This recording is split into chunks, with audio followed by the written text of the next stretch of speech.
Si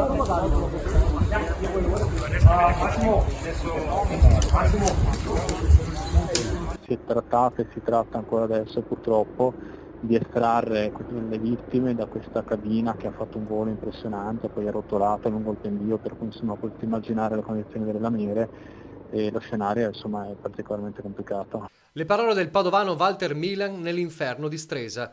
Un bilancio vittime che parla di 13 morti accertati da identificare, tra loro pare alcuni turisti tedeschi, mentre tra i feriti ci sono 2 bambini di 9 e 10 anni in condizioni gravissime. Una giornata di sole nel Verbano, la gioia di ripartire spezzata dal volo terribile della cabinovia che precipita sul tragitto Stresa-Mottarone, poco dopo le 12:30.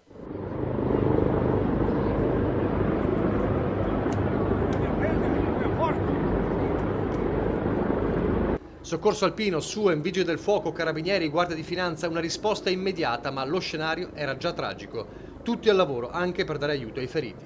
Sono stati estratti immediatamente i feriti, sono stati in gergo insomma condizionati, quindi è stato fatto un primo trattamento sanitario d'urgenza e poi trasportati via elicottero fino all'ospedale. Difficile stabilire per ora con certezza la causa, anche se la prima ipotesi resta il cedimento di un cavo. Secondo alcuni testimoni la cabina sarebbe arretrata velocemente e poi all'altezza del pilone sarebbe scarrucolata, sbalzando giù.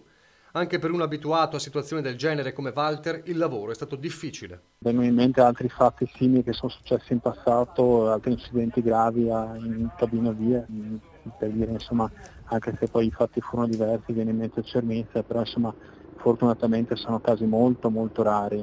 È chiaro che siamo davanti ad una sciagura delle proporzioni veramente importanti. In queste ore le parole di Luca Zaia. A nome di tutti i veneti esprimo la vicinanza e il cordoglio al popolo piemontese e al presidente Cirio. Un dolore immenso continua per le vittime e le famiglie che probabilmente stavano festeggiando con una bella gita alla riapertura. Rivolgo un abbraccio a tutte le famiglie delle vittime e garantisco, conclude, la pronta disponibilità del Veneto ad aiutare in qualunque modo ciò fosse necessario.